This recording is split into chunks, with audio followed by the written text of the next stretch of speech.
Women Taking the Lead, episode 115. And so that's something I've had to manage within myself as a servant leader. But I really look at my role, my most important role is to serve others, remove obstacles, create processes, provide support and encouragement so that they can meet their personal goals. And when they win, I win. Hello, my name is Jody Flynn and welcome to Women Taking the Lead, where we are all about creating blasts of inspiration to help you overcome self-doubt so you can lead with confidence, integrity, and a sense of humor. Head over to womentl.com/recognize to reserve your spot in our upcoming webinar on how to be recognized and rewarded for the work you do. Now, your future awaits, so let's get started. Hello, everyone, and thank you for joining us today. I'm here with Laura Novak Meyer, who is the owner and founder of Little Nest Portraits, a luxury boutique brand of photography studios specializing in family portraiture. As an independent photographer, Laura built Little Nest as a way to meet customer demand in an underserved niche of the market. Today, Laura is one of only 3% of women business owners to grow her company to more than $1 million in revenue. Little Nest Portraits is now an emerging franchise company staying true to its leaders' core values, vision, and passion. And Laura, that's just a little intro for everyone. So tell us more about you and your own humble beginnings. So thank you. What a wonderful introduction. And it's such a privilege to be here. I really, really appreciate it. And my humble beginnings was that I started my own company when about 15 years ago at the age of 23, when I was young and very naive, which is perfect for an entrepreneur. And I really became an expert in my field in terms of being an independent photographer, photographing weddings and portraits and growing my client base and understanding of the business of photography. And in 2009, a couple of things changed.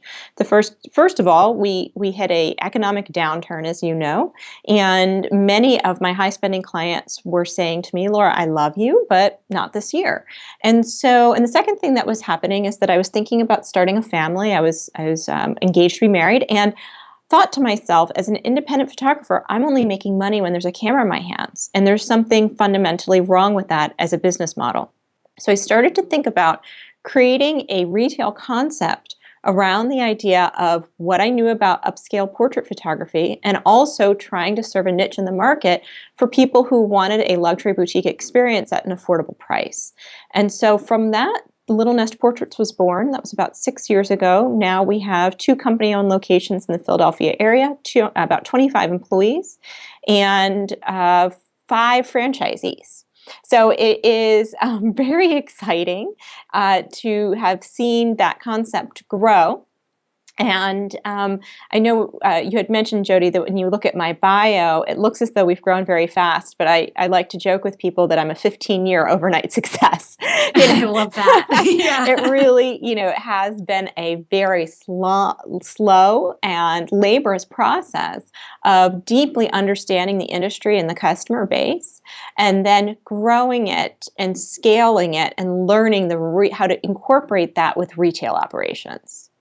You know, Laura, thank you for underscoring that, because I think that's the mentality a lot of people go into business with is, I have to do this really fast and it's got to happen now and it's got to happen within the next year. But the reality is, to get to a business the size of yours, it takes time. It takes really being, and like we chatted about before we started recording, being willing to make some mistakes and learn from them, and just to constantly be improving, and over time you will get there. Like if you have the attitude that you're gonna stick with it. Absolutely. I mean, I like to think of our franchisees as probably skipping 3 to 5 years of the startup phase because Right. of the systems and processes we forged ahead, and we made a lot of mistakes so they don't have to.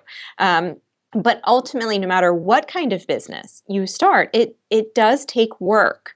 I don't know if I love the word hustle, because when I hear the word hustle, I feel like there's imbalance in that word.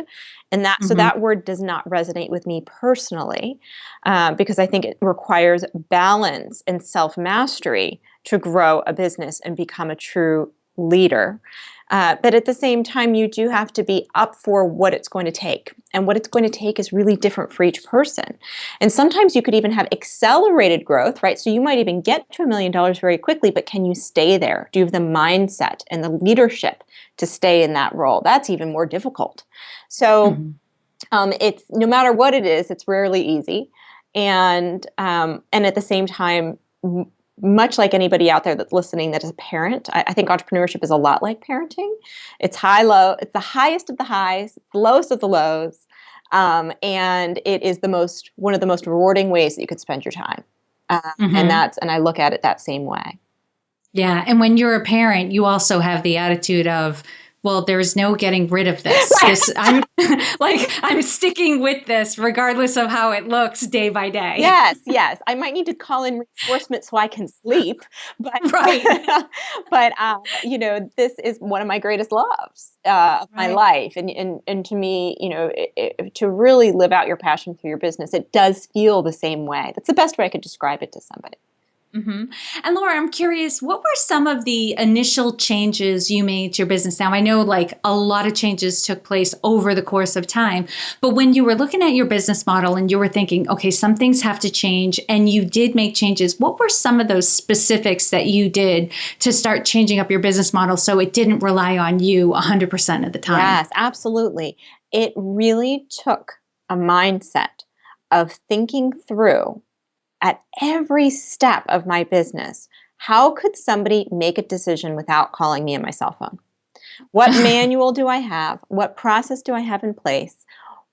How are they empowered to make decisions? What information do they have to make independent decisions in case it's not covered in the manual or in the guide or in the step-by-step process or in the point-of-sale system? If it's not covered in any of those areas, how can I provide them with continual information and education so that they can use their God-given talents and gifts to apply to the situation and make a decision? And create that culture. I always say to people, we do not run an ER. No one's going to die. Please just make a decision. And if it's the wrong one, that's okay. I'll probably ask you not to make it again. And that's the worst thing that will happen. That's the worst possible outcome. Right. We'll debrief what happened and think of how we can prevent it from happening in the future, right? Nobody has to die or get hurt over this. We do not run an emergency room, thank goodness. And it's a family portrait studio. And if you sell something at a price that I wish you hadn't, I'll just let you know at our next meeting. And when you bring together 25 artistic, creative, intelligent women, there's a little bit of perfectionism that can come into play that can be paralyzing. And so I'm constantly reminding people, please just make a decision. Just make a decision. And if it's, and there's no harm in making a decision. And being able to say, you know what, I'm just going to make this call in this moment is empowering to everybody. And so I'm constantly reminding people, we have to try things. And also creating a culture where there's no finger pointing or blaming when a wrong decision is made. And reminding everybody of the bigger picture constantly. That we are part of a greater good, that we're creating heirlooms for people that they will have for the rest of their lives, and that if somebody made a call that you wish they hadn't, that's okay. I'm sure you'll make a call at some point that they wished you hadn't, and we're all working towards a greater good here.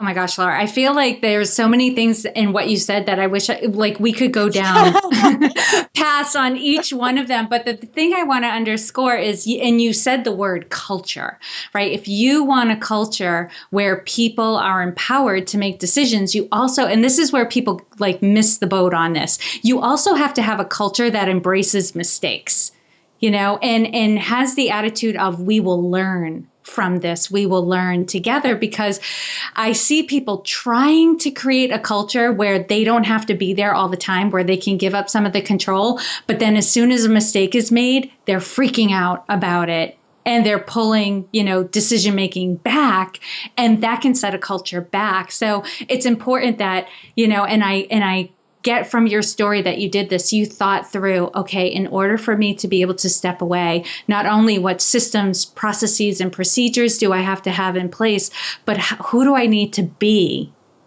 so that this culture stays intact? Absolutely. And the best thing that ever happened to my company was my 2 maternity leaves. Best thing, because my first son had terrible food allergies.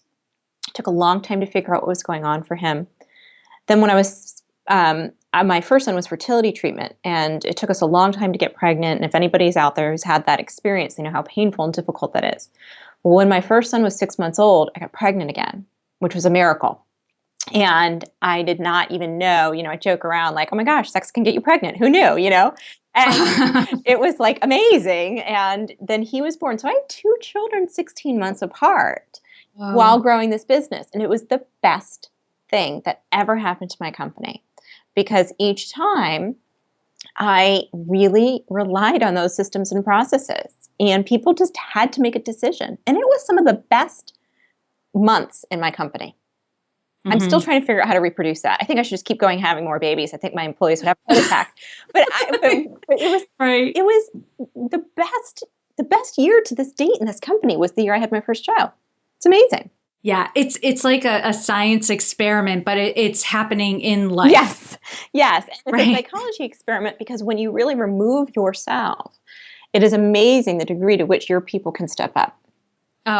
Oh, yes. I've seen it happen so many times, because a lot of times when there's a distinct leader in the room, everyone kind of like falls into a role around that leader. Yes. But when that leader's gone, it's like there's got to be a shift. Who then steps up? Yes. Do they go about it as a team? Do they name a leader? Not that any one way is better than another, or every situation calls for something different. But it's amazing when you do take the leader out of the picture that people do step up, and they're very capable. It's just they were deferring. Yes. While the leader was around. Awesome. All right, Laura, I'm going to proceed because I have questions I have to ask you. Yes, please do. So clearly you have gained a lot of confidence over the last 15 years. But what I'm always interested in is, the playing small moments, right? Because we all know you've achieved a level of success, but, it wasn't a superhero that achieved this. You're a human being just like the rest of us, and you've had your moments too. So take us back to a time when you were playing small and share with us the story and the lessons you've learned. I think that playing small, I'll preface it by saying that the premise of the question I would actually support, and that playing small at first is not a bad thing. I don't think it is at all. And I have a saying in my company that I say, load, take the gun, fire at the target, fire again, fire again, fire again, hit the target, now load the cannons. And it's not a bad thing to test. And so when I saw this question, I thought, when is the time that I've played small? Because my mindset has always I'm a dreamer. I've always thought big on everything that I'm doing. In fact, probably my downfall is that I've always thought really big, and then I've kind of had to scale it down into small pieces and make those goals attainable. But when I started out Little Nest Portraits, I was thinking small. I was thinking this is a temporary solution to an economic downturn, and that this was going to be a little spin-off of Laura Novak Photography. And I thought of myself as a leader in the industry, a name in the Philadelphia area, and this was going to be a little side project. Now, 6 years later, I would probably see that 90% of the customers that come into Little Nest have no idea who I am. And that has been, I think at first I was thinking very small. I was thinking, okay, it just needs to be this little spin-off of my independent business, and my name's still on the door. And I don't think I embraced Little Nest soon enough. And that probably held it back, because the customer base was showing a high level of demand. Our year 2 and year 3 performances of both of our studios are astounding when I look back on them, how quickly they ramped up. But my mentality was straddling both my attachment to being an independent photographer, and my attachment to my name in the area, and a little bit of ego in there. And then also understanding that that something was being created that was bigger than me. And other people saw it sooner. One of my husband's friends, who has grown a huge digital advertising agency, said to me, Laura, you should just fold yourself into Little Nest. And I said, no, no. That's the other alternative to Laura Novak Photography. And here I am years later, happily working within Little Nest Studios, happy to be part of the team. There's many times where I will fill in when there's times that we're understaffed, or I'll bring one of the celebrity level clients that I've had since starting Laura Novak Photography into Little Nest. And I am one of the many pieces that make that organization run well. And that, I think, took a lessening of the ego for me to embrace it. And I wished I'd done it sooner. I love that story, Laura, because I love how you started out. No one's ever answered it that way. But it's so true that sometimes just our playing small doesn't have to do with doubt per se. It has to do with the size of the belief we have about something in particular. It could be about ourselves. In your case, it was about the potential of the business and where it was going to go.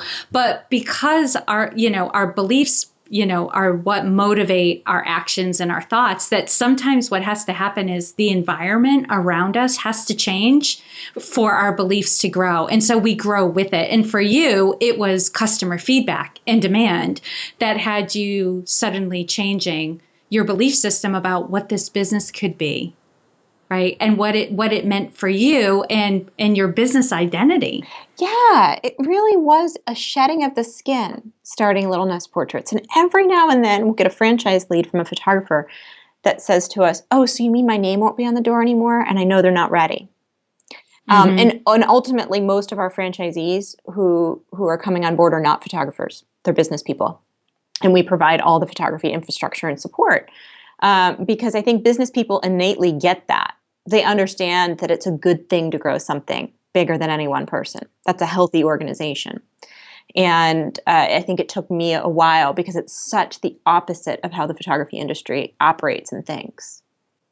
Yeah, absolutely. It's normally a name attached to it. But you're right, in terms of like growing the big business and legacy, it becomes a problem when one person's name is on the business. Then it becomes a difficult business to sell and impossible to franchise. Yeah, impossible to franchise, impossible to sell. It's not an asset. The best case scenario is that you run it until retirement and then liquidate at the end. And also there's no life balance. When your name is the business and the business can't run without you there, it's impossible to have any kind of goals around work-life harmony. Because even though the person helping the customer is very capable, a lot of times the customer wants to be talking to the owner because they believe the owner is the only one who truly has ownership in the business, although you and I know that's not true. Yeah, as long as that relationship is with the owner, not the brand. But ultimately, you want the relationship to be with the brand.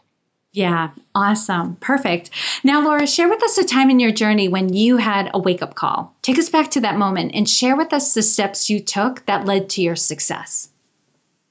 I think the time that I had a wake-up call, it was my wake-up calls are probably evolutionary.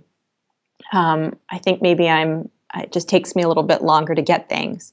And over time, I realized that culture is my responsibility and it's no one else's responsibility and you can't delegate it. And there's been many times in this organization that I have delegated culture, meaning I might see something that today, if I see something that I think is opposite of the culture that I'm looking to create in the company, I will take the person aside and I'll say something, whereas 5 years ago I wouldn't have. I would have either said, "Oh, that's their manager's responsibility. I'm going to talk to their manager to talk to them." Or I would say, "Well, that's just their personality." I would make excuses for not taking responsibility for culture.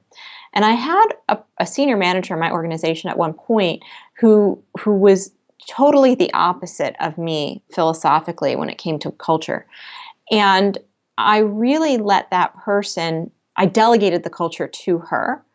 And she created a culture of fear and blame. And it took me probably almost 2 years to undo that. And ultimately, I probably lost 1 or 2 employees as a result of that.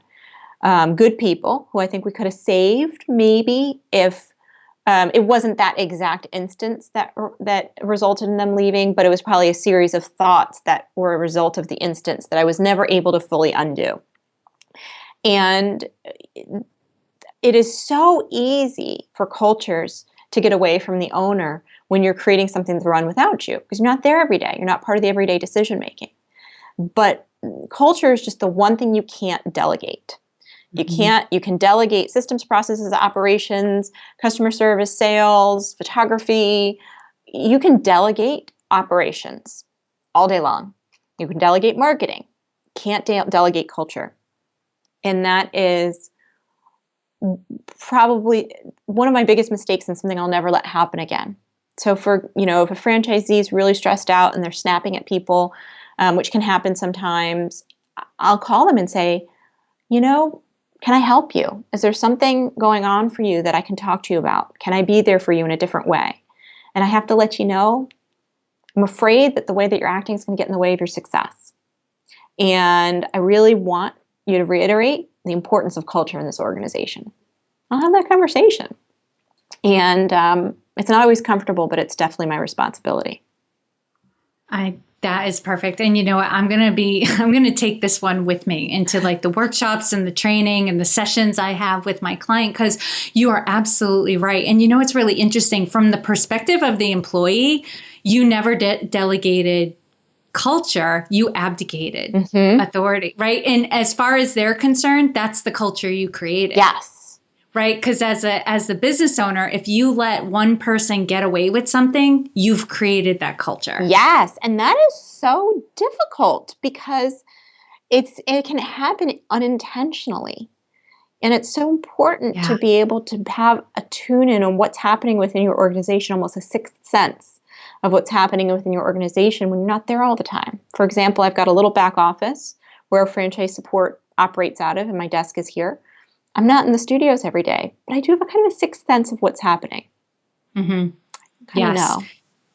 And for those within organizations, what they really need to understand too is there are subcultures within organizations. You have to take responsibility of the area you're responsible for. Because I remember being a manager of business units, and there would be one employee who, was doing some things that weren't so great, but we were building them up and we were, trying to train them and stuff. But I was letting them get away with stuff. I was turning a blind eye because this person had potential, and I was trying to build them up. And ultimately what came back around was some of the, team members in that business unit coming up to me and saying, why are you letting them get away with this stuff? This is making our lives very stressful.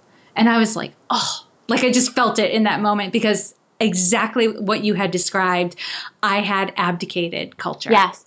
And the one thing I started after this, for those of you who are growing organizations that are bigger than maybe just a small handful of people, if you have direct reports who have direct reports, one thing I started also was a skip a level meeting. Mm-hmm. And so it's very much part of the fabric of my leadership to meet with my employees.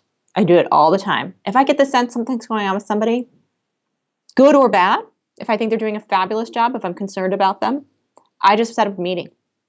And it's nerve-wracking for their boss, because they could say something negative about their boss to me. But their boss just needs to understand, and they do, and they're fully understanding and supportive of the idea that I'll just set up a skip a level meeting all the time. I probably have 2 or 3 a month. I have one on Thursday. And it's just check in. How are you doing? How are things going? Could we be doing anything better for you as a company? Yeah. I remember those meetings when my team might be meeting with my boss. I enjoyed that. I did not feel threatened by it at all, because I was just like, my boss is going to reinforce what we've been doing. Right. So it's like my team gets to hear it from somebody at a higher level of authority than I am. So they get, I'm following company culture. Yes. Too. Yes. So, if you're a confident manager, as you were, then you have nothing to worry about. Right. Right. And I've noticed the people who sweat, who are like, you're meeting with my employees, what do you mean? They have something to hide. Right. That's a good sign. It's a test in itself. That is a great sign. All right, Laura, what I want everyone to get is there's no one way to lead. And you've kind of already been answering this question right along, but I'm sure you have a very articulate answer to this question. We're all different. We're going to lead differently, but there's definitely nuances in how we lead. So how would you describe your leadership style? I would definitely pro- uh, describe my leadership style as humility through service. I am always asking other people what I could do to make them more successful. And that's actually one of the reasons why I really like being a franchisor. It's a good fit for that. I think sometimes franchising has a negative connotation because it can be a little bit like a parent-child relationship when it's not set up right. But when it's set up right, it's set up through servant leadership. So setting lofty goals and serving other people towards meeting those goals. And that's definitely part of the fabric of my style. And that has advantages and it has disadvantages. Sometimes with a servant's heart, you can get a little bit bogged down by other people's concerns or issues. And so that's something I've had to manage within myself as a servant leader. But I really look at my role, my most important role is to serve others, remove obstacles, create processes, provide support and encouragement so that they can meet their personal goals. And when they win, I win. Yeah. And I can tell in everything you've said up until this point, you take it very seriously. Yeah. I mean, franchising, it's an investment. It's a huge investment. So I take that incredibly seriously. And I take the fact that I take a lot of responsibility for the people with my organization. I think it's something that maybe is I want to say unique to women, but probably particularly true for women, is there is something maternal about having people in your organization that you feel responsible for. You feel responsible for their success and for their development and for them to find joy outside the home. And that's something I really believe in. Yeah, I think you're absolutely right. I don't have kids and I feel very maternal. Yes. Towards people I know are counting on me or I'm supporting and I'm leading. I want to take care of them. That is a very maternal quality. So I love it. And Laura, what is one thing that you're working on right now that you're really excited about? The franchising is just so exciting. It's exciting to see this. It's really thrilling to see the systems and processes working so well. That's very exciting. For example, we have extensive online training for onboarding photographers. And every time I have a critique, I think, okay, this is working. You really see the training showing up in their photography, which is so exciting. So just overall, franchising is really exciting. But for me personally, I'll say I'm very much moving into that founder to CEO role. And I am really learning and getting pushed outside my comfort zone, and it's a good thing. So I'm learning strategy. I'm learning how to run strategy meetings. I'm learning how to lead an organization that has a purpose backed by a plan and the strategic planning process. And for somebody who, I already spent most of my years as a photographer and really understanding what it's like to be a photographer. It's a stretch and it's exciting and fun and challenging. Yeah. I bet, especially getting to that, because I can hear it. You're at that next level of leadership where you're more the vision, the strategy, and the best thing you can do is to get out of the way of the day-to-day. Yes. And manage myself. Right. Yeah, manage myself, because when you move from management to leadership, and I'm not out of management by any means, but I have people who do majority of the management in my organization at this point. When you move from management to leadership, it's about self-mastery first. Then it's about leading others. And that's something I'm also learning. And it's fun. There's so much creativity in leadership. It's an honor and a privilege, really. Perfect. All right, Laura, now I'm going to do a quick leadership roundup. Okay. So tell us, what's one practice you have that helps to make you a better leader? Meditation and prayer. And what is one book that you would recommend to a woman to help her develop her leadership? Brené Brown's most recent book, Rising Strong. I had everybody in my company read a chapter of that. Oh, I love that book. And it's a lot of what you were talking about too, where can you be okay with your mistakes? Can you rise from there? And can you be authentic? Yeah, I love that. Yeah. And of course, even as you asked me the question, I answered it with a question mark because I've been talking so much about her books lately that I feel like I have them out of order. But yes, Rising Strong was the last one. Perfect. Laura, what advice would you give your younger self? Don't take the bait when people try to hand you negativity. So I think as an empathetic and compassionate leader, we sometimes buy into negative feedback. And there's a difference between somebody providing information or knowledge or even opinions and projecting negativity onto you. And the more you grow in your organization, the more likely that is to happen. And it took me a really long time to realize that it's actually my job to rise above that. Mm-hmm. And that took me a long time.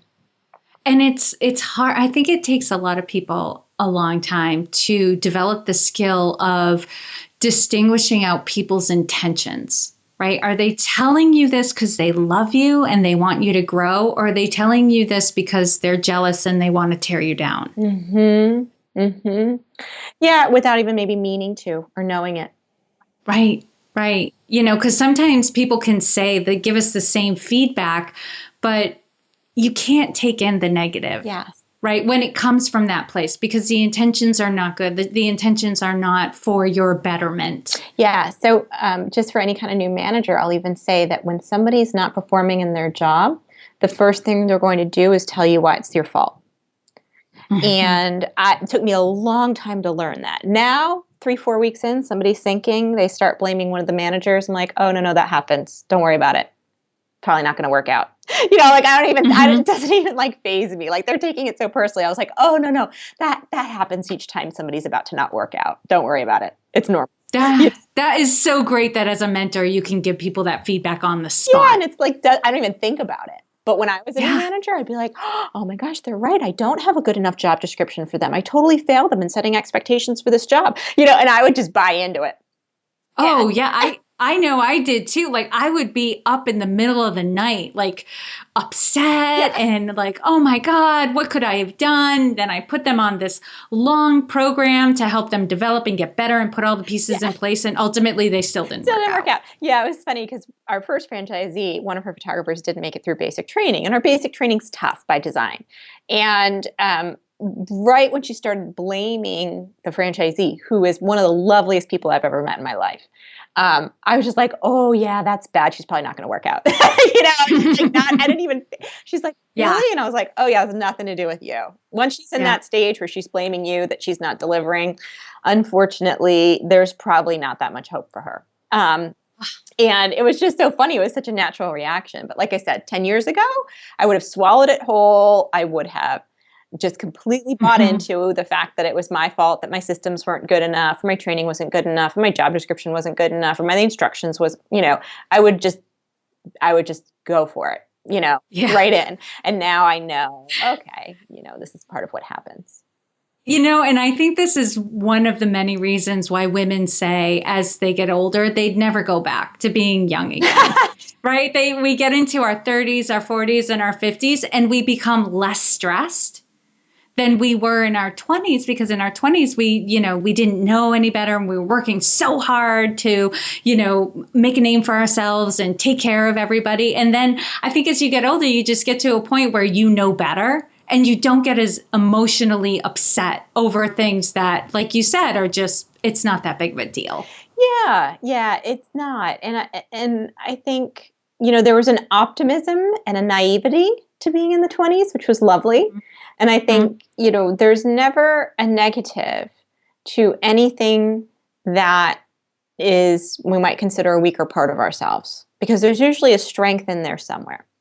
And the idea is to carry it with you, right? Or to be able to tap into it when you need to, versus write it off as like, oh my God, thank God I'm not there anymore. And I think there's a part of me that still every now and then I need to remember what it was like to just start a business. It's been so long for me. When I see other people going through it, I really try to put myself back there so I can empathize. And then there's something lovely about having 15 years of experience to tap into as well. Right. Balancing it out, Yeah. having that experience as your foundation, but, still trying to keep some optimism and, go into things a little naive even. Still today, there are some things, that I'm like, I'll learn as I go, but I'm not going to get all stressed out about it right now and learn about all the problems, because then I won't make a move. Right. I won't move forward. So it's nice to kind of still come from that mindset of there's still a lot to learn. Yep. I love it. All right, Laura, share with us a success quote or a mantra and why it has meaning for you. One thing that I try to repeat a lot in my head is just something that is my own mantra that I made up, which is peace in my heart, wisdom in mouth. So I really try to have peace in my heart. If something's unsettling, I try to figure out what is it about what's happening that's unsettling to me. And it usually means like something will feel unsettling, but I don't know why. And then all of a sudden, something comes to light that I didn't know about like a week or two later, and so I try to sort through when I don't have peace about something, why that is and what I could do about it. And then wisdom out of my mouth. And wisdom out of my mouth means to me asking a lot of questions before I answer. If I don't feel like I have wisdom to share, saying, let me think about that. I'll get back to you tomorrow. And providing just a powerful, inspiring, positive word when I'm faced with challenges and problems. And lastly, what's the best way for this community to connect with you? I think that's just that you can find me on social media. My name is Laura Novak, Novak. But as you can see, a big part of leadership is mindset. So I set up you can drop by welcome.littlenestphoto.com, Little, Nest, N-E-S-T, photo.com/leadership. And there's a complimentary download filled with gems of the mindset that I needed to shift, and one in particular that was holding me back on growing as a leader. So you can take a look at that download and see if it would be a great fit for you. Oh, that's very generous, Laura, because, I would say 90% of leadership is mindset, if not more. Yes. It's really just what are your beliefs? How do you see things will shape exactly how you perceive them and how you'll respond to them. So that's huge. So anyone listening, go and grab that, take advantage of it, because this woman has done a lot in the last 15 years and probably has a lot of good things to share. And for those of you listening, you can find all the links and resources shared in this episode at womentakingthelead.com. And Laura, thank you so much for taking the time to inspire and enlighten us. We are all better for having met you. Thank you. Oh my gosh. Likewise, Jody, it was so lovely meeting you, and I'm just really honored to be here. So thank you again. Thank you for joining me on Women Taking the Lead. Are you ready to take the lead in your own life? Head over to womentl.com/recognized to reserve your spot in my upcoming webinar on how to be recognized and rewarded for the work that you do. And to strengthen you on your leadership journey, I'd like to send you off with a quote from Marianne Williamson. Our deepest fear is not that we are inadequate. Our deepest fear is that we are powerful beyond measure. It is our light, not our darkness, that most frightens us. We ask ourselves, who am I to be brilliant, gorgeous, talented, fabulous? Actually, who are you not to be? You are a child of God. Your playing small does not serve the world. There is nothing enlightened about shrinking so that other people won't feel insecure around you. We are all meant to shine, as children do. We were born to make manifest the glory of God that is within us. It's not just in some of us, it's in everyone. And as we let our own light shine, we unconsciously give other people permission to do the same. As we are liberated from our own fear, our presence automatically liberates others. Again, thank you for joining with me.